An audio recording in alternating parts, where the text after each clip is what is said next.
Tanga ny vidim-piainana, mila mitsangana ny mpanjifa mampanelo lakilosy.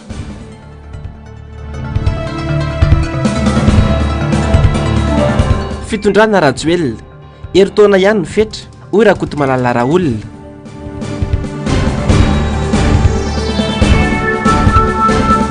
Vondry ny kandida, iray tsy mivaky, anohy ny tolona manomboka ny volana janoary 2024.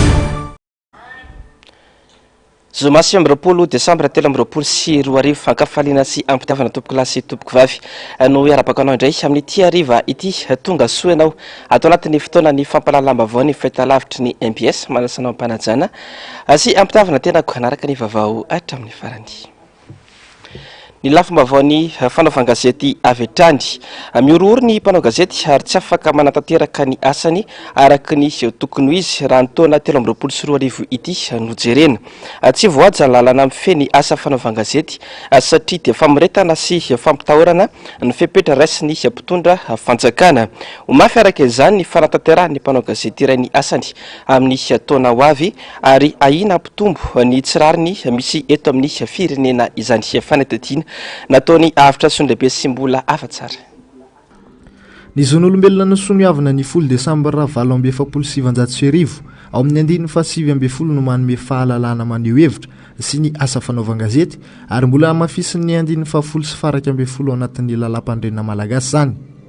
Raha ny fitondrana amin'izao anefa dia maro ireo endrika famoretana ataony amin'ireo samy joro maneho hevitra sy mamotsipotsitra ny zava-misy amin'izao fotoana izao. Toy izay ihany koa ny fanakatsakana sy ny fampiatsona mpanao gazety manao ny asany iny anivon'ny gendarmerie sy ny polisy toy ny cybercriminalité. Very ny asan'ny mpanao gazety eto Madagasikara raha tsy jery afa-tsy ny taona 2022. Azo lazaina nisy nefa koa tsy nisy. Nisy satria afaka mitsikera, afaka nilaza ny tena zava-misy ny mpanao gazety teo amin'ny sehatra samihafa ary sehatra ny tangoronana ohatra hoe ny angaredona, ny miara-manonja sy ny rehetra tsy nisy izy satria nahoana ny mpanao gazety no rorona no samborina atao famitorana eny fiadanana tsy laviko hoe mety misy fahatsoana mety misy ny antsoina hoe dispel ao anatin'ny zavatra nisoratany fa zany rehetra zany mbola tsy maintsy adiadiana tsara hoe fanahinina ve satsina zany hoe misy fampiororona ao ataony manam-pahefana ary manam-pahefana indrindra no iantefana zao teniko zao hoe aokare ajaina ajao mihintsy io manomboka amin'ny filoham-pirenena ka hatrany amin'ny filoham-pokotany ajao le fahalalahany asa fanaovan-gazety avelao izy teniny marina raha tsy miteniny marina izy mbola be dehibe ny dingana azo atao iverenany amin'ny hoe zao ny tena marina. Voalohany indrindra manana ny antsoina hoe droit de réponse ny olona voakasika na mahatsiaro very asina ao anatin'izay zavatra navoaka zay. Faharoa manarak'izay mbola manana iray volana izy anaovana ny antsoina hoe droit de réponse ihany koa any anatina gazety na radio. Fahatelo manarak'izay mbola azo atao koa ny miresaka ampifalahina alamiable nefa mahagaga ankehitriny misy ny hoe alamiable nefa migadra le liberté de la presse rehefa voamarina mitombona ary mazava ny tanjona kendren'ilay lahatsoratra na ny sary na ny feo alefa dia zay no izy tsisy afaka manao inona intsony fa zay no izy. Rehefa tsy mety aminao dia mamaly ianao, zoanao koa mamaly satria zo fototra ho an'ny olom-pirenena ny mafantatra vaovao. Rehefa ohatra ka tsy manaiky an'izay moa ianao dia lasa ohatran'izao fitondrana zao lasa ohatrany hoe lasa manao totalitarisme hafahafa zany sika ohatrany hoe zay tiako ihany tsy maintsy atao eto amin'ity firenena ity. Mipetraka ho dindona an-tsain'ny mpanao gazety avokoa ireny fampiatsonana sy famoretana atao amin'ny mpanao gazety ireny ary miteraka tsy fahafahana manao ny asany araka ny tokony ho izy. Anjaka ihany koa ny tsy maty manoto eto amin'ny firenena noho izay tsy fahafahan'ny mpanao gazety manatsikafina ny marina izay. Mbola mafy kokoa ny taona ho avy ho an'ny mpanao gazety, indrindra fa ireo samy tsikeran'ny fanjakana. Raha ny fahitana ny nanaovana ny gasikara feno soa teo, izay tsy hitako mihitsy fa asana mpanao gazety amin'ny maha-mpanao gazety azy no natao. Kanefa natsona teny fiadanana mbola ho sarotrarotra ho atsika mpanao gazety zany no hoe tena hoe ijoka sy isitraka izay le fahalalan'ny asa fanaova gazety zay. Satria nahoana moa ianao ne mpanao gazety anjaranao manontany na mety io na tsy mety ho an'ny mpitondra na ho an'izay voakasika izay resahana eo tsy hitako izay olana. Zao ny mpanao gazety rehetra zany na vao hietsika kely anao investigation na fanatsikam-ponana zavatra anankiray dia ao andohany ao ny raharaha gasikara ohatra dia mijanona daholo noho izany na nyresaka volamena vadika vy na nyresaka volamena 73 kilo 500 tany Afrika Atsimo na zay tratra tany Komoro na ny fanondranana ny arena kibon'ny tany eto amintsika ny raharaha député Lanto tamin'ny tany Ambatondrazaka tamin'ny tsisy afaka anatsikafina zany reny. Tsisy afaka anatsikafina satria matahotra le mpanao gazety satria zay zavatra zay no tambesatra eo andohany zay le antsoina hoe épée de Damoclès. Fantatra fa efa tonga eto Antananarivo Rakotomalala Rossignol, mpanao gazety avy any Manakara, no samborin'ny polisy roa lahy iraka avy aty Andrenivohitra. Ny maraina teo no natao fanadihadiana tao amin'ny cybercriminalité anosy ity mpanao gazety ity. Anaraka akaiky ity raha ity ny olavitry ny mpanao gazety ary vonina ny andray andraikitra manandrify faritany lalàna raha toa ka misy antsonjay politika ao ambadika izao tranga izao araka ny fampitam-baovao. Eo amin'izay vaovao izay hatrany fantatra fa dia nosamborin'ny polisy miisa roa iraka avy amin'ny sampana misahana ny cybercriminalité anosy Antananarivo ary nentina niakatra aty Antananarivo atao famitorana tokony ho tamin'ny 3 tolakandro omaly alakamisy 24 Desambra Andriamatora Rakotomalala Rossignol mpanao gazety ao amin'ny radio Zanagasy ao Manakara voalaza fa fanalambaraka sy fidirana antsokosoko ary fisandohana ny compte Facebook ny solombavam-bahoaka Madagasikara voafidy eo amin'ny distrika Manakara no antony sambonana azy. Toy ilay firarintso ny androny Noely izay nahitana teny mamofady nivoaka tamin'ny compte Facebook n'ity olom-boafidy ity izay niteraka resabeto anaty tambajotra tserasera. Niezaka ny fampiresaka sy nitady vahaolana ny mpanao gazety notarian'ny Brown lavitra atao fitovinany ny amin'ny tokony amin'ny tanany fanadihadiana tao Manakara ihany saingy tsy nety ireto iraka noho ny baiko raha ny vaovao ka nentina niakatra atao famitorana aty amin'ny Brown polisy anosy misahana ny cybercriminalité Rakotomalala Rossignol. Raha ny vaovao ny ariva teo moa dia fantatra fa iakatra fampanaovana rapitso ity raha mahavoasaringotra ny mpanao gazety avy any fitovinany ity ka andrasantsika ny toyn'izay vaovao izay. Lafa mavaony politika indray heritaona ihany no fetra ijoroany izao fitondrana izao hoy ny Front National ny vahoakan'i Madagasikara amiray fo na ny antoko VMMF efa mijoro ireo aman-dreny samihafa izay samy manohitra izao fitondrana izao ka vonina hitady ny masoa ny firenena araka izany dia ho mafy ny toedrana politika ho amin'ny taona ho avy raha ny rivotra politika ankehitriny nojerena sy zoina araka izao tato-baovao nataony Avitra Sonabe sy mbola afa-tsara. Miandry avokoa ny rehetra mikasika ny toy ny tolona efa natomboka nanoerana ny fanitsakitsahan-dalàna nisy teto amin'ny firenena amerenana ny Madagasikara ho fanjakana tan-dalàna sy mandala ny demokrasia. Ny safidiny angina avokoa ireo vondron-kery samihafa manohitra ny fitondrana mandritra ny fety. Zavatra maro anefa no mety iseho amin'ny taona ho avy ary ho mafatra ny fifanolanana ara-politika eto Madagasikara raha ny fijoroana samihafa amin'izao no jerena.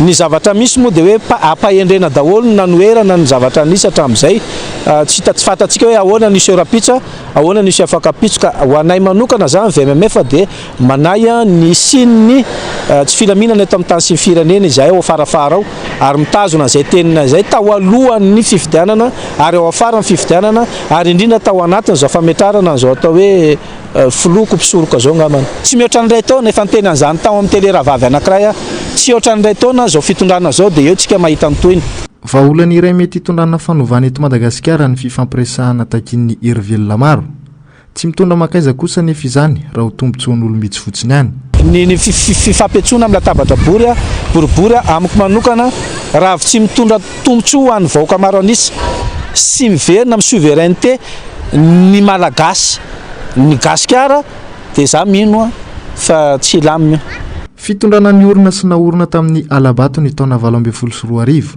ny toy indray izany tamin'ity taona 2024 ity ho iatran'ny fanehoan-kevitra ho mafy amin'ny malagasy noho izany ny taona ho avy satria ny arahana hita fa hatramin'ny fanonganam-panjakana ny taona 2024 nitondran'ny volomboasary ka hatramin'ny androany tsy nisy fampandrosoana araka ny tokony ho izy teto Madagasikara vao mainka miletika ny firenena ny fanondranana tsokosoko ireo arem-pirenena sy ny fanaovana tantely afadrakotra ny aren'ny malagasy no nitsongadana lafa mavony politika izay hatrany hamondrona ny herehetra mitovy jery aminy ny vondrony ireo kandida ary anamafy ny fanerena ireo tompona ndraiky mpanjakana amin'ny famerenana a Madagasikara ho tany tandalana indray ho ny kandida Jean-Jacques Ratsetson nanazava ny toy ny hetsiky ny vondrony kandida nambarany fa mbola tsy misy filoham-pirenena voafidim-bahoaka eto Madagasikara hatramin'ny androany tatopavao ny Germain Menjanary sy Manora Andriamalala iamafy ny etsika ho fanoherana sy fitakina ny tany-tandalana eto amin'ny firenena manomboka amin'ny taona ho avy io iray tsy mivaky ireo kandida 12 hatreto ary eo ampanomanana ny fiaonana amin'ireo hery rehetra mitovy fijery amin'izay 11 mba azahoana miara-manatratra ny tanjona hoy ny nambarany kandida Jean-Jacques Ratsetson androany raha nitondra fanazavana momba ny fitohizan'ny etsika manomboka ny taona 2024 somary nangingina kely ny izay 11 satria tsy maintsy nisy ny fandaminana sy fandrafetana paikady entina manohy ny tolony ho iatran ny fanazavany hatramin'izao aloha mbola tsy mivaky ny collectif des candidats mbola 12 zay miaraka ao dia any amin'ny volana janvier tsika mifankahita indray ahitanareo zay tsika ataonay fa ity fa tsy tolona ny candidat fotsiny tolom-bahoaka za moa raha ny tenako manokana za dia miteny foana za mbola mihefitra ny tenako candidat satria nahoana zay nitaky fifidianana madio mangarahara andraisan'ny rehetra anjara zay tsy nandray anjara atao amin'seny zay tsy nandray anjara tamin'ny HCC fa iny ny tangilana tany amin'ny candidat tokana ny tao amin'seny ireny nazava tsara sy teny candidat numéro 13 nangataka confrontation tao amin'seny dia nanaiky aloha ny seny dia nanaova confrontation ny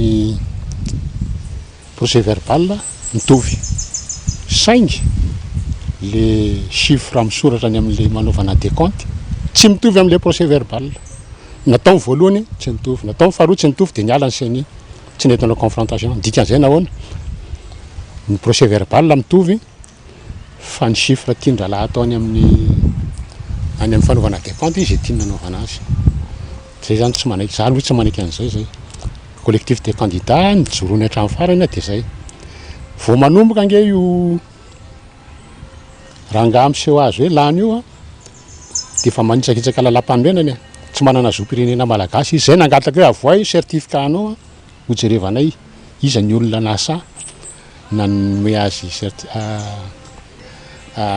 certificat de nationalité malagasy tsy mbola azonay ny hatramin'izao mazava ny toromarika fa tsy etsiky ny kandida intsony no iseho eto amin'ny firenena fa tolom-bahoaka ny malagasy rehetra manerana ireo fatra no ietsika anohitra ilay tsy fanajana lalàna eto amin'ny firenena izay miseho ankehitriny tolom-bahoaka io satria nahoana rehefa tsy marina fifidianana nge vahoaka nge victime voalohany fa tsy ny candidat raha misy 13 ny candidat ray ihany nge no lany eo 12 tsy afaka miteny hoe victime raha ohatra ka madio mangarara ny fifidianana tsy victime ny 12 raha madio ny fifidianana tsy victime koa vahoaka fa raha vao ohatra tsy madio mangarara ny fifidianana victime ny candidat victime koa ny vahoaka victime ny vahoaka satria tsy nisy fifidianana madio teo raha tsy ahivina moa dia ny talata 4 desambra teo no nisy ny fionan'ireo vondrony kandida nandinihana ny fanomboana ny tolona manomboka ny voalohany volana janoary io. Fa tsy mitsahatra amin'ny totongana ny sandany ariary atao anatin'ny andro vitsivitsy tsy ifarana ny taona 2024. Misy fiatraika lehibe raha toekarena izany ho ny mpay toekarena saingy magaga ny tsandraisany mpitondra fepetra sy vahaolana maika malona izao olana izao. Tsapa ho ny fanazavana fa misy olombitsy akaiky ny fitondrana amin'izao no mahazo tombotsoa amin'izao zava-misy izao ka mahatonga azy ireo tsirara ity olana ara-toekarena goavana ity. Germain Menzanary sy Manora Andriamalala. 105 ariary no sandany €1 androany ary 804 ariary kosa ny $1. Tsy mitsahatra mitotongana sandam-bola malagasy hatreto. Madagasikara tsy maintsy mandrosoka ho firenena voalohany mantra indrindra maneran-tany rehefa mbola mitsingevaheva ny vola malagasy. Izay no tokony ialana amin'ny flottement ka irosona amin'ny tabola tsy mivaova hoy ny mpay toekarena. Firenena tsy mamokatra Komoro, tsy manana volo fanondrana, tsy manana ny arena rehetra ananan'ny Madagasikara. Afarany avokoa ny entana rehetra ilain'ny mponina any an-toerany, kanefa tsy miendanja toy ny ariary, ny franc comorien. Mazava mantsy, ny volany dia tsy mivaova na sens fixe, ka tsy miankina amin'ny alalan'ny tolotra sy ny tinady, hoy ny fanazavana. Ka tsika zao raha mijery ny Komoro €1 495 francs comoriens. Volantsika nge raha tany amboalohany avadika euro €1 328 francs malagasy. Raha ohatra zany tsy nisy mpitondra teto napidina sandam-bola 328 francs ny €1 androany. Ka raha raisitsika eo amin'ny €1 ny litre lasantsy, eo amin'ny 328 francs ny vidiny lasantsy androany. Mbola mipetraka amin'ny fahefa mividy malagasy. Ny Komoro ve manino izy mavita mitazona amin'ny volany 495 francs comoriens ny €1. Komoro nge tsy manana ny arena malagasy, tsy manana fambolena akory ohatran'ny malagasy, fa misy ireo mpanao miseho azy mahay toekarena moa zany. Milaza hoe ankany azy manana diaspora izy mandefa vola be any Komoro dia mitazona amin'ny volany. Fampadindradrisy zany. Tsika androany teny zao eo any amin'ny 5 milliards, tsy fantatro ny tena 5 milliards aloha no chiffre azoko farany. 5 milliards ny trosatsika. Rehefa mamme vola nge ny FMI Banque mondiale $, no alainy atakalo ariary any amidy. Fangaro diaspora comorienne reo ve navita napiditra 5 milliards de $, tanatan'izay fepitaona zay. Rehefa miditra nge volan'ny FMI tokony mahazo aina koa vola malagasy, vola miditra iny. Fa ny zavatra misy dia tsia. Tonga le vola atakalo ariary dia hoany dia mivoaka. Dia rehefa lany le ariary mindrina indray tsika. Ny vahaolana ialana amin'io €1 5,000 io tsy misy afa-tsy foanana ny midy, miova rafitry ny volontsika. Tsy andrasana fanampiana avy any ivelany ny famerenana am'lony ny lanjam-bola malagasy na ny ariary, fa mila finiava ny mpitondra fanjakana. Diso noho izany ny fiheverana, fa tsy miankina amin'ny mpitondra ny mampitotongana ny sandam-bola. Tsara ny mampatsiahy fa isan'ny sahan'ny filoham-pirenena ireto andraikitra telo lehibe ireto dia eo ny fiarovana ny vahoaka amin'ny loza mety ahazo azy, ny fiarovana ny tany tsy ho lasan'ny vahiny, ary ny fiarovana ny vola tsy hitotongana. Atreto anefa tsy misy voafehin'ny mpitondra ireo tao anatin'ny 5 taona nitondrany teo. Mila anaovana lalana manokana ny mpitondra eto amintsika mba anara-dalàna izay vao tokony isy ny fampiarana lalàna amin'ny vahoaka hoe Andriamatoa Iniasa Randriamamizafy androany. Raha ny resaka momba ilay raharaha Varisimba ataoko mahajanga. Atreto mantsy dia ireo mpiasa madinika izay misy 7 izy ireo no voasazy any am-ponja fa ireo tena tompon'andraikitra sy ireo tompondreo entana dia tsy voakitika akory. Germain Menzanary sy Manora Andriamalala. Aniza ireo Varisimba 10 cotonera tao amin'ny seranany mahajanga. Manina no tsy navoaka fa notazomina tao. Manina no tsy nosamborona ny tompony. Fanontaniana apetraka ireo mpanara-baovao ary mananjo alalan'ny marina ny malagasy izay vary no foto-tsakafony. Ratsy aiviny. Nisy Varisimba 10 cotonera tratra ary nilazaina fa nogazana fa ho aondrana sy ho avadika zezika. Tampoka teo anefa notsofina sy nodiovina ny ampahany amin'ireo vary ireo ka natao tao anaty gony fotsy vaovao. Lazaina fa vary avy any Inde saika aparitaka eny an-tsena. Fiarabe 5 tany mahajanga no nitaterana ny vary voadio ka voalaza fa vary 700 gony tao anatin'ny camion voalohany, 170 gony tao amin'ny faharoa. ary vary 280 gony tao amin'ny fiarabe fahatelo, 700 gony tao amin'ny fiarabe fahaefatra ary 270 gony no tao amin'ny fiarabe fahadimy. Mampiaia tanteraka izao zava-misy izao hoy Ignace Randriamamizafy. Teo ny nitazomana ireo vary ireo tsy ho avoaka fa navela ho simba tahaka izao vao nomena alalana ho avoaka. Satria manome akôro zany le olombo tendry sy olombo fidy hoe alana tao fa mamofona be. Nefa tokony misy tompony ange reny de ny tompony zany no voasazy mamoaka an'iny ihany de tsy fantatro sesiavana le vary fa vao de tokony dorana fa hoe nandeha indray hoe navadika ho atao sakafony biby sa zezika bibiza zany nomena an'iny aloha fa manontany tena satria raha zavatra simba zany tsy de tsara ihany koa menany biby satria zavatra efa simba lizy biby fompo menan'iny le biby fompo hoanina rehefa aveo de navadika ho zezika le vary de zezika inona zany satria mbola tsy nare mihitsy hoe zezika azo tamin'ny vary mbola tsy nare an'izany aloha techniquement tsy mbola nare mihitsy hoe vary simba de avadika zahoana zezika inona lizy zany tsy ary nare zatra ohatry zany fa nyreko rehefa zatra simba ohatran'ireny la midaty de dorana zay fotsiny. Fa maninona lizy zany nalana tao amin'ny poro de natao stokena tare anaty magasin tare amin'ny sotema ndray. Ny madinika ihany natao ampiarana lalàna eto amintsika fa ireo tena tompon'antoka afaka miriaria foana. Raha azo sarobidina voatontonona sy olom-bava-bahoaka ilay mpamily no nitoboka, ny volamena tena amin'ny 70 kilao ilay mpanamoro no nitoboka amponja, momba ilay raha volamena ny vadika vy ireo mpiasa ihany no nitoboka amponja. Ratsy ny mpitondra mihitsy no fehezintsika amin'ny lalàna eto dia ho toy izao foana i Madagasikara ho hatrany ny fanazavany. Rehefa mavita ny mpitondra eto Madagasikara manao lalàna ifehezany an'izy mpitondra alony zany hoe ifehezany filohan'ny republika nisy filohan'ny republika de ny prime ministre ny filohan'ny androm-panjakana rehetrarehetra sy zay miaraka amin'ny rehetrarehetra ao de ampiarana zay ifehezany an'zareo de zay vao afaka manao lalàna tokony ifehezana ny vahoaka de manaraka ny tany-tandalàna Madagasikara ary tsy misy firenena mandroso ao anatina tany tsy tandalàna zany. Tsisy an'izany ny firenena mandroso eto ambony tany rehetrarehetra dia manaja lalàna ny mpitondra sy ny vahoaka ao aminy fa tsy misy firenena misy na iray za tsy mbola nare mihitsy hoe ity firenena ity ohatra Madagasikara tsy manaja lalàna de mandroso be io.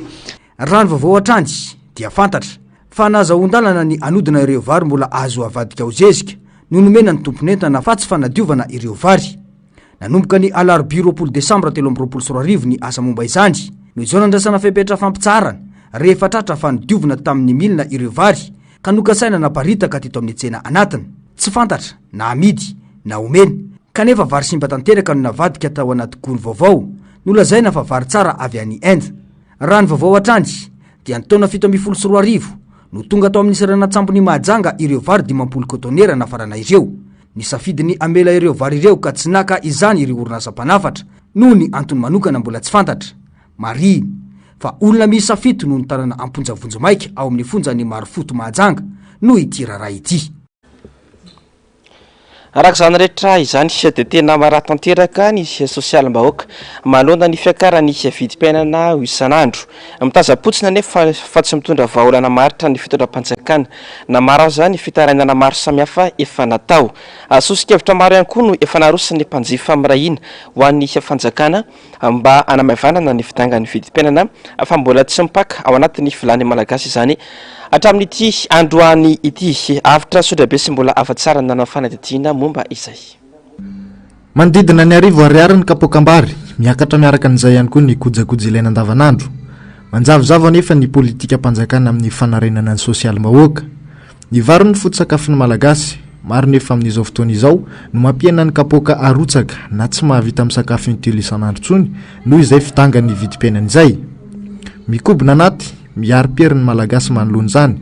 Ny lalàna nefa no manome alalana ny olom-pirenena tsirairay izay mpanjifa andonda tabatra rehefa mihoatra ny tokony ho izy ny zava-misy. Ka anisan'izany ny manaitra an'ireo tompon'andraikitra isa-tsokajiny sy indrindrandrindra miaro lay zo na lalàna zany hoe maromarina kokoa de mitaky ny zo fototra zay anana amin'ny mpanjifa na ny raisam-pirenena io na ny lalàna velona eto ny tany repoblika amin'ny Madagasikara. Ka ny anay zany de tsotra ihany no hoe milina tompon'andraikitra miaina mijery ny eny fotony eny ary indrindrandrindra vahaolana maritra zay efa nitakinay eto anivon'ny fiarovana ny zon'ny mpanjifa PMH no takina ary mbola ho takinay ihany koa izany.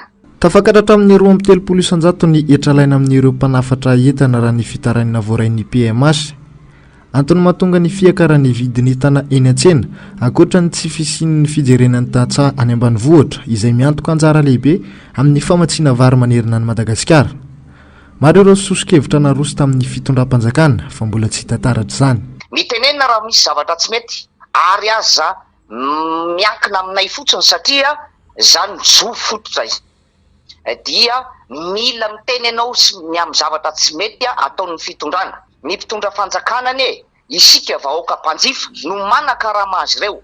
Raha marina kokoa dia isika vahoaka mpanjifa no mamelona azy ary mila tamberiketritsika satria isika no mandoa ny hetra anodonana ny sy anatsarana ny resaka ekonomika sy ny sosiala eto Madagasikara. Raha isafidy angina isika mpanjifa dia isika ihany no faty eo nefa ny zo ananatsika dia ny miteny araka ny voalaza ny lalàna ao amin'ny article 4 alinéa 4 ny lalàna velona iarovana ny mpanjifa. Ratsehivina manana anjara lehibe amin'ny fanairana sy ny fanaraha-mason'ny fitondram-panjakana amin'ny fiahinana ny ara-tsosialan'ny vahoaka malagasy ny mpiaro ny zon'ny mpanjifa. Tsy ampanefa izay fanairana ataon'izy ireo izay fa mila ny firaisan-kiny rehetra ahatonga saina ny fitondram-panjakana. Vavaony trangam-piarahamonina indray mirongatra ny fisolokiana sy ny fibodona tany any Isafa Anosiavaratra distrikta Navaratrano amin'izao fotoana izao. Raha ny voalaza dia tany manodidina ny 20 hektara izay ahitana tan'olon-tsotra sy tany-panjakana tadiavana olo-panjakana sy teratany vahiny hobodoina. Mitaraina manoloana ny zava-misy ireo tena tompo-tany sy ireo fokon'olona nanazary ny tany nandritra ny 20 taona. Fanadihadiana nataony mialy rarombana sy tahirinena. Tany maromaro mirefy any amin'ny 20 hektara any ahitana tan'olon-tsotra sy tany-panjakana no tadiavin'olo tokana bodona tsotra izao eto Isafa Anosiavaratra. Faranteo, tany mirefy 4 hektara latsaka kely no kasaina olo-panjakana sy teratany vahiny alaina. Tsy nisy fifampiresana tamin'ireo fokon'olona sy ny lehiben'ny fokotany fa avy hatrany izy ireo dia nandrefy ny tany. Nampiseho taratasy izy ireo tamin'izany. Ny fokon'olona eto an-toerana nefa mahafantatra ny tompo-tany sy ny mikasika ireo tany-panjakana. Iraka foana hatreto no nalefa n'ilay olona ambadika izao fibodona tan'olona sy tany-panjakana izao araka ny fanazavany sefi-boky tany eto an-toerana. Be dehibe zany ny fisolokiana tany teto Isafa. Misy tany tsotra dia an'olon-tsotra fa misy hatramina tany-panjakana zany dia nisy namariparitra be dehibe. Dia misy ny andohan'ny teto zany raha ohatra hoe tamin'ity volan'ity fotsiny jerevantsika dia nisy nanovarotra tany amin'ny tambazotra serasera tany tan'olona izay mirefy eo amin'ny 4 hektara latsaka kely. Dia tao anatin'izy io rehefa nijerevana mitondra mpandrefa izy izay marihana nitondra mpandrefa izy fa tsy nitondra géomètre dia voarefy hatramin'reto zavatra hitantsika reto. Misy bureau-poko tany ato dia misy an'ny ity zao nampiasan'ny sekoly dia misy ity atao aoriana ty fanaovana fety isaky ny fety eto amin'ny foko-tany. Dia ireo tany ireo zany dia voafaritra ao anatin'izay tany faritan'ilay olona izay milaza azo tompony. Ilay olona le milaza azo tompony zany milaza hoe manana taratasy izy tokon'olona eto nefa dia mahafantatra tompony tany ao ambadika io zany. Tamin'ny zareo nandrefy ireo izay mariako foana fa tsy nitondra géomètre izy tsy nampahafantatra ny foko-tany izy tsy nampahafantatra ny fokon'olona fa avy izy dia nametaka piqué arak'izay niretetiny faritana tamin'ny fotsiny. Intelo raha kely ireo voalatsa fa mpiboto tany no niverina teto amin'ity toerana ity araka ny fanazavan'ny tompo-tany. Nisy fotoana nentin'izy ireo teto an-toerana ireo teratany Sindoa everina fa hividiny tany. Farany aza mora ny voalaza hatrany dia nitondran'izy ireo mpitandro filaminana ireo fokon'olona izay tsy manaikitra amin'ny farany zava-misy. Nisy olona tonga teo nitondra mpanera zany nitondra olona hividy an'ilay tany. Nefa io tany io efa kasanay anaovana tetikasa dia efa nresaka tamin'ny olona izay hoe maninona raha mba ianao no iandraikitra le fambolena eo dia eno izy ilay olona. Le olona io amin'izay nahita an'ireo mpanera ireo nitondra le mpividy zany dia nakany aminay izy hoe amidy indray le tany nga fa tsy ambolena. Dia zay nanaitra anay zany hoe tsy amidy le izy dia nijery tany amin'ny tambazotra serasera zay dia effectivement tany le misy annonce be dia be any hoe amidy le tany. Dia tonga izay dia nanao fanohanana zany tany amin'ny président foko-tany. Ny apitson'iny ny tonga tany amin'ny président foko-tany nisy taratasy hoe anao délimitation, misy olona anao délimitation tompon'le tany io. de nampandreanay izy satria zay efa nanao opposition, nampandreanay izy hoe misy nao délimitation le taninareo de teo zany zay de mifampiresaka taminay hoe anay ny tany fa tsy anareo de niresaka teo moa zay de ny fanarany tamin'izay de hoe alao ifampiseho taratasy zany izy manana taratasy naseho taminay taratasy situation juridique amin'ny anaran'ny zareo zay manana taratasy zay kadasitra zay tsy naseho anay andry zareo moa zany le izy tsy haiko firy andro tao aorianan'izay niverina indray ry zareo ary nitondra gendarme de nanao an'io piqué zay teny zay efa voateny teo aloha teo rehetrarehetra reny moa nanao piqué zareo de namaritra ry zareo tsy nitondra tsy nampandre fokon'olona tsy nampandre président fokotany tsy nitondra géomètre de ka maître nametarany zareo anazy de zay ny atonga an'le hoe lasa tafiditra taony tanin'ny EPP. Anisan'ireo tany bodony teratany vahiny sy olom-panjakana ity tany lehibe ity tanin'olon-tsotra izy io tany aloha no niverina tany-panjakana taorian'ny fivoahan'ny didim-pitsarana. Rehefa izany no ajariana sy nambolen'ireo fokon'olona teto an-toerana nandritra ny 20 taona teo ity tany ity ary rehefa nisy hazo lehibe naniry izao tadiaviny olon-tokana bodona izao 5 ariary isan'olona no nomen'ny commune ary tsy maintsy noraisina ho tambiny fanimbanany volon'izy ireo sy alan'ireo tantsaha eo amin'ny toeran'io tamin'ny taona 2024 araka izao fanazavana izao. Zao zay nalainy ny tany de tsy manana tany ambolena tsony zay zao nefa fambolena no ipetrahanay ty asafy ety ary zay ny terena akan'le vola 10 hetsy tamin'izay fotoan'izay ny volinay teo mbola voly tsy vokatra tany mbola tanora kely daholo no entanina satria hoe hoalaina daholo io fa raha tsy alana de tsy azo le vola terena tompoko zay nandray an'le 10 hetsy ny terena fa tsy sitraponay le izy efa 20 taona zao zay ny nambolina teo 5 mianaka menada zay ny namboly teo de nalana daholo ka eo pikarakarana an'le tany anaovana le dingana mihitsy zay no tenen'ny mera hoe alao ataoko le izy de taty aoriana tsy isy tsony le dingana natao fa lasan'ny olon-tokana le tany hatramin'izao. Nalaina tsony na de vody azo sisa tavela teo zany de tsy afaka nalaina tsony fa hoe am'izao mifetra fa hofefena ny tany nefa hatramin'izao le tany mbola tsy voafefy akory tsy fidiny namezana lisa satria nenay mbola teo hoe ray aman-drenay tena hoe mbola zazakely ohatrany de efa namboly teo zay zao efa manana jafokely za zao namboly teo koa. Vary maitso mbola vo iakatra no nongotana teo mangazo mbola tsy matoy no nongotana teo vanjoboro mbola tsy matoy no nongotana teo de zay zany no zavatra tena nisy tamin'izay fotoan'izay ary ny apitson'iny moa raha tsy diso ako no nasaina nakany amin'ny commune nandray an'le vola de nanao sinihana taratasy zay nisy nandraisana an'le vola zany de nisy soratra teo ny voalaza tamin'izay moa hoe tsy azon'ny zareo tsy azonay atao ny mitory sy miresadresaka itsony momba an'io tany io. Betsaka ny asa fampandrosoana no kasaina natao teo amin'ireo tany ireo anisan'izany fananganana lycée ho tombotsoa mbahoaka raha ny voalaza trany saingy nitsefitra izany noho ny fisian'ny olom-panjakana sy teratany vahiny mibody ireo tany.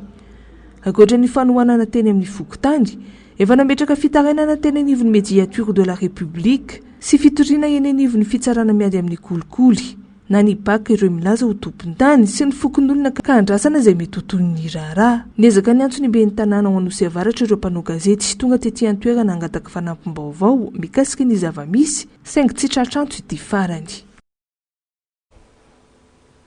Vavaon'ny trangam-piarahamonina izay hatrany fantatra fa dia hena fototra ireo jolahy ireo takaliny anaroa farany iny tazomin'ireo ampakan-keriny tany amin'ny district Anakazobe raha ny vavavoaray avy eo anivon'ny gendarmerie am-pirenena voasikajo isan'ny faritra mena amin'ny tsy fandriam-pahalemana ny district Anakazobe raha tsy aivina malohana izany dia manao hetsika fampandritany any amin'ny district iny ny gendarmerie atao anatin'ny andro maromaro izay tovolahy anarivony antsoina hoe tanora arony vahoaka no manampy ny zandary mampandritany any Akazobe any amin'izao fotoana izao mitety vohitra sy tanàna ary ala ireo mpampandritany mandritra izao hetsika hiatiana amin'ny tsy fandriam-pahalemana any Akazobe izao raha tsy aivina dia ny volana novambra lasa teo ny tena namaivay ny tranga fakana-keriny tany an-toerana ka ny 2 desambra no nisina fakana an-keriny farany tany amin'ity district ity takalina telo nitazomin'ny jolahy tamin'ny fotoana nanomboan'ny hetsika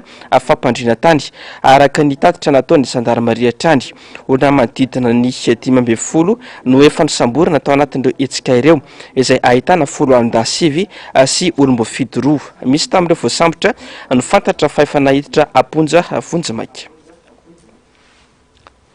Vaovao sosialy izay hatrany nisy ny fitarainana avy amin'ireo mpandeha avy any Toliara mikasa Iazo Antananarivo mikasika ny fiakaran'ny sarandalana tana Toliara sy Toliara tana Oraetsy Ariary tamin'ny andron'ny omaly. Nanamarina ny voalaza ny mpamily sy ny teo anivon'ny coopérative Kotrafa eny amin'ny toby fiantsonan'ny taxi brosy etsy amin'ny fasankarana tamin'ity androany ity. Mialy Raronombana sy Tahiriny Aina. Nilaza ny tompony andraikitry ny toby fiantsonana etsy amin'ny fasankarana omaly fa tsy nisy fiakaran'ny sarandalana ho an'ny zotra mianatsimo raha nanontaniana momba ny fitarainan'ny mpanjifa. Nilaza ny tenany fa ireo coopérative tsy ara-dalàna na clandestin no manao izany fanararoatana izany. Androany anefa no amarin'ny mpamily sy ny teo anivon'ny coopérative Kotrafa zotra mampifandray Antananarivo Ambositra Antananarivo Toliara eto amin'ny toby fiantsonan'ny taxi brosy eto amin'ny fasankarana afa nisy tokoa ny fampiakarana sarandalana nataon'izy ireo talohan'ny fetin'ny krismasy ary farana rahampitso 3 Desambra. Nahitana fitombony 5,4 ariary izay sarandalana izay satria 5,7 ny sarandalana teo aloha izao niakatra iray etsy ariary izao. Akoatra ny alavirandalana sy ny faratsindalana izay efa tsy lazaina intsony, anisan'ny antony izay fampiakarana sarandalana izay ny fahavitsina na ny tsy fisian'ny mpandeha avy any Toliara mihazo Antananarivo ka mandeha tsy mitondra na inona ireo mpamily rehefa miverina. Eo ihany koa ny fiainan'ny entana izay anisan'ny mampidibola ireo mpitatitra. Ny antony ampiakarana an'le frais dia tsotra be. Ny entana aloha isan'andro zany raha 7 millions ny entana entinay, androany ny entana entinay 1 million. Zany hoe misy perte na 6 millions de francs zay ao aloha. Faharoa manarakarak'izay ny ala tany Toliara za larobia olona ray ny netiko niakatra avany zany hoe nakavola tao an-trano nataoko gasoil. Aiza zany ny récupérena an'izay zavatra zay tsy maintsy manao entretien périodique donc tsy maintsy misy ny fampiakarana frais. Frais teo aloha zany 10,7 dia zao izy miakatra ray hetsy. Raha ny tena tokony ho izy zany ny frais ny Toliara dia izay ray hetsy zay ny farany ambany satria iarahana mahalala fa 10 km Toliara gasoil na 7 hetsy vao mahatonga any. Lalana ratsy, lalana eto Madagasikara dia ratsy daholo. 24 heures de temps nangalana ny Toliara Antananarivo zao. Dia côté amin'izay zany le PDB tobile tsy maharaka satria ny tobile taraiky any Toliara daholo. Tsisy olona hoentina zany any Toliara zao miakatra dia taraiky any daholo ny tobile. Ohatranay zao mpamily sady tompony dia afaka mandeha fa raha chauffeur amin'ny karama tsy afaka ny andeha amin'izany mihitsy. Ataona moa zany dia samy mataoko mampakatra frais daholo ny rehetrarehetra. Mazanga zao mampakatra frais 10 miala dia lasa niakatra eny nalina. Tamatavy koa ohatr'izay ohatrany hoe 3 alina dia lasa miakatra 4 alina dia rehefa sezon ohatr'izao dia miakatra dao. Mba mampiakatra mba manararaotra kely fotsiny le satria ny entana tsy misy ny olona koa ohatr'izany misy micomprendre le olona satria fatan'le olona koa le olona tsy dia mpandeha raha zavatra amin'ny isa-taona ohatr'izao hoe. Na dia eo aza izay fiakarana sarandalana izay tsy maharaka ireo taxi brosy miasa. Voatery nametraka lamina noho izany eo anivon'ny coopérative anisan'izany ity fampiakarana sarandalana ho iray etsy ariary ity. Fandehana hoe fahabetsahan'ilay olona zany efa ny tobile tsy maharaka eo zany izay no fampidinika hoe inona ny sosokevitra tokony atao satria mahatonga le tomobile tsy ampy zany mandeha ila le karama. Aty Antananarivo zao be olona be dia any Toliara nefa tsisy mihitsy. Dia mba ahafahan'ny chauffeur mandeha zany dia eo zay mila manao organisation kely nefa fanjakana masika be aminay amin'izay. Hoe mila mampandre zany zay vao afaka manao an'izany zavatra zany nefa izay zany mba te hijery an'le mpanjifa hoe ho ajanona fotsiny amin'izao ve zareo zany. Misy proposition nataonay zany ohatran'ny zotra Toliara zao dia hoe eo amin'ny 125,000 francs na 5,4 ariary teo zany hoe mba amboniny amin'ny frais isan'andro nangatanana tamin'le mpandeha mba hanaovan'le chauffeur retour nefa maro le mpanjifa le hoe nitaraina tany amin'ny ATT dia lasa ohatrany hoe zahay indray zany meloko ao anatin'izy nefa raha tsy manao an'izany zavatra zany zay dia be dia be le mpanjifa ny tavela eto. Tampoka ho azy efa mianaka andeha hiazo any Toliara monjy fianakaviana ny fisiany izay fiakaran'ny sarandalana izay. Tsy afaka manempotra ny dintsony anefa izy ireo ka tsy maintsy niana sy nanaiky ny zava-misy. Tena marina aloha tena hoe niomana. Androany ny départ dia tamin'ny maraina zareo ny antso. Somary isianina kely fa zany hoe nitahiry tao an-trano zany nanampiana azy tsy maintsy mandeha koa mety. Hamonjy fianakaviana dia sady any koa moa zany manao fety. Dia le izy aloha mavesatra fa le programme koa tsy afaka hemotra tsony satria efa mba programme efa mianaka le izy hoe dia hanao vakansa dia tsy maintsy heretana amin'izay eo ihany. tsy nisy aran-dalana miazo Anatananarivo Toliara ihany no nahitana fisondrotany fa nampitombona 5,000 ariary ihany koa nisy aran-dalana ho Anatananarivo Ambositra. Izany hoe raha 5,4 ariary izy isan'andro, lasa 3 ariary amin'izao vanim-potoana ny fety izao. Fampitombo ny tahan'ny fisoratam-panambadiana rehefa volana Desambra tahaka izao raha ho any anivon'ny komuna nanaovana fanadihadiana. Anisan'ny ahitana izany teo anivon'ny komuna Talatamaty distrika Anambohitra Atrimo. Ny tombo 10,000 isan-jato izany raha hoarina tamin'ny volana hafa araka ny fanazavan'ny ben'ny tanàna tao an-toerana araka izao fanadihadiana nataony Mialy Raronombana sy Tahirinena izao. Tafakatra 7 mahery ireo mpivady vao ny soram-panambadiana teto amin'ny komuna Talatamaty distrika Anambohitra Atrimo tamin'ny 10 volana Desambra ity. Raha manodidina 5,20 isam-bolana eo izany tao anaty 12 volana lasa izay. Izany hoe nahitana fitombony 15,000 isan-jato eo. 300 mahery kosa ny totalin'ireo ny soram-panambadiana tamin'ity taona 2024 ity. Na dia teo aza izay fitombony isan'ireo misy soram-panambadiana isaky ny volana Desambra izay. Dia najanona isaky ny alakamisy sy ny asabotsy ihany ny fisoratam-panambadiana eto amin'ny komuna. Teo amin'ny 300 mahery teo ny soram-panambadiana teo anivon'ny komuna. Ny 15,000 isan-jato eo an'izay izy izay dia tamin'ity volana Desambra ity ihany nahafeno azy satria maro dia maro ary nitombo tokoa ny tokantrano vao sy ny fanambadiana izay nisy teto amin'ny komuna amin'izao faran'ny taona izao. Mba tokantrano vao amin'ny taona vaovao angamba ny tanjon'ny zareo amin'izay hoe nanaovana fisoratam-panambadiana tamin'ity faran'ny taona ity izay. Ny andro mpisoratana moa dia ny lakamisy ny sabotsy. Hoe andro akoatr'izay tsy dia nisy fa ny isa kosa no mitombo raha ohatra 3 sy 4 eo izy ny alakamisy dia tamin'ity Desambra ity izy mitombo 7,000 teo tao anatin'ny ray andro. Raha ny tomban'ny asa vita nandritra ity taona ity no resahina, azo lazaina ho taom-pahombiazana ho an'ny Talatamaty ity taona 2024 ity. Na dia teo aza ireo olana isan-karazany no sedrain'ny komuna, hoy ny nambaran'ny ben'ny tanàna. 15,000 isan-jato ny tany fampidiran-ketra ka izay no nahafahana nitondra fampandrosoana.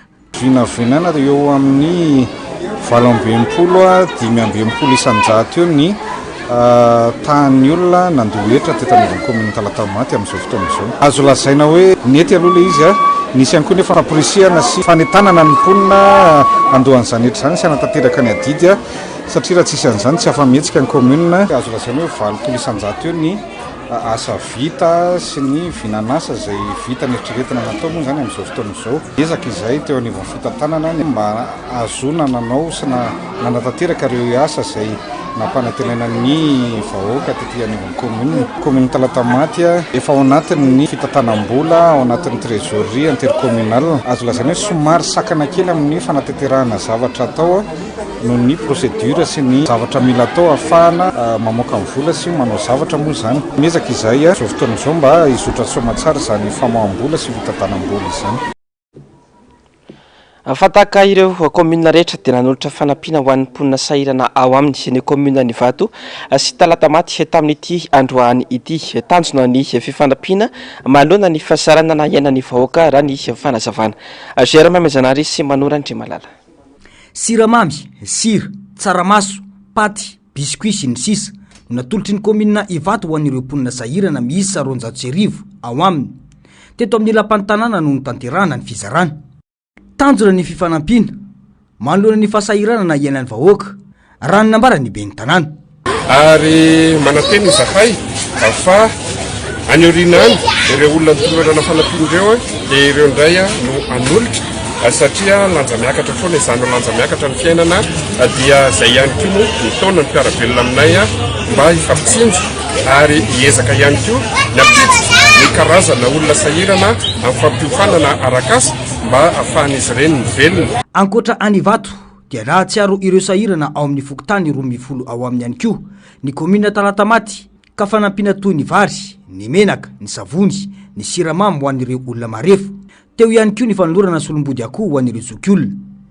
Tsy no adinoy ny komuna koa ny mankasitraka ireo mpiasa ao aminy rehefa antsaramanitra tahaka izao. Manao hetsika ara-tsosialy izay eto anivon'ny komuna. Hetsika ara-tsosialy izay efa fanao isan-taona ihany moa izy tia fizarana vatsy ho an'ny olona sahirana eto anivon'ny komuna ary koa fanomezana solombody akoho ho an'ny ray aman-dreny eto amin'ny anivon'ny komuna ihany koa. Ankoa ny fanomezana ho an'ny mpiasa reo chefokotany ny quartier mobile ary koa reo agent communautaire tsy adino ihany koa ho an'ireo olona mana fahasembanana eto anivon'ny commune. Zany hoe raha ny totalin'ny zavatra nozaraina androany miisa eo amin'ny 740 eo zany ny olona misitraka ny hetsika ara-tsosialy androany alohan'ny farantaona izao. Amaranantsika ny vaovao amin'ity hariva ity mpitsamponenana 2 arivo mahery no tsy hita popoka tany amin'ny faritra masiny Mediterranée raha ny kasa azo any Eropa raha ny antotanisa navoaka ny fikambanana iraisam-pirenena momba ny fifindramonina. Mpitsamponenana 2700 ny kasa azo any Eropa no navotany sambo maromaro ampanavitra mpitsamponenana nanomboka ny 14 Desambra lasa teo amin'ny ankapobeny fitsoahana ny ady sy ny fahantrana ary ny fanantenana fiainana tsaratsara kokoa no manosika ny olona itsamponenana. Onjalalany Aranaivy Manana Simateo Prince. Kontinanta anisany mahasarika mpitsamponenana Eropa raha ny antotanisa navoaka ny fikambanana iraisam-pirenena momba ny fifindramonina. Mpitsamponenana 774 ny tsy hita popoka tamin'ity taona 2024 ity raha ny kasa hifindramonina any Eropa. Manoloana ireo fahabetsahan'ny mpitsamponenana ireo, samy mpanavitra mpitsamponenana maromaro no nahetsika ka mpitsamponenana 100 ny tany amin'ny faridranomasina Mediterranée voavonjy. Ny aliny 14 Desambra nanao asa famonjena mpitsamponenana ny Samby Sia Watch ka mpitsamponenana 12 no voavonjy tamin'io andro io izay nahitana zaza tsy ampy taona 12. Ny talatala asa teo kosa raha nanao ny asany ny Samby CIA dia mpitsamponenana 900 no voavonjy. Samby roa nisy ireto olona ireto ka tany akaikin'ny Malta no nahitana azy ireo. Mpitsamponenana 470 no avitra tamin'ny alalan'ny Sambo Ocean Vinkina ny alakamisy lasa teo. Tany amin'ny nosy Lampedusa, 310 km miala amin'ny morontsiraka Tunisia no nipetrahany ankamaroan'ireo samby mpitondra mpitsamponenana ireo. Araka ny tatitra nataon'ny ministry ny antany italiana dia mpifindra-monina 500,000 ny tonga tany Italia tao anatin'ny 4 andro. Nanambara ihany koa ny avy amin'ny sampandraraha ny firenena mikambana misahandreo tsy manan-kehalofana na ny UNHCR fa olona 2,994 alina avy any Afrika Avaratra no ny ampita an-dranomasina Mediterranée ary tonga tany Eropa nanomboka tamin'ny fiandohan'ny taona 2024. Ny fitsoahana ny fahantrana, ny tsy fandriampahalemana ary ny fanantenana iainana fiainana tsara kokoa no anisan'ny manosika ny olona itsamponenana izay saika avy aty amin'ny kontinanta Afrika maro anisa. Tapitra traotra tompoko lahy sy tompoko vavy ny fotoana ny fampalalambavao isoraka ianao nanaraka izany hatramin'ny farany tahaka ny mahazatra ny fandarana ao anamarina sy ny global news no arainao aoriana izao fotoana ny fampalalambavao izao aoriana izay kosa ny horonan-tsary indray amin'seho mitondra aloha teny hoe la abola mametraka ny veloma mandrapitafa ho amin'ny raha-pitso indray tompoko lahy sy tompoko vavy veloma tompoko.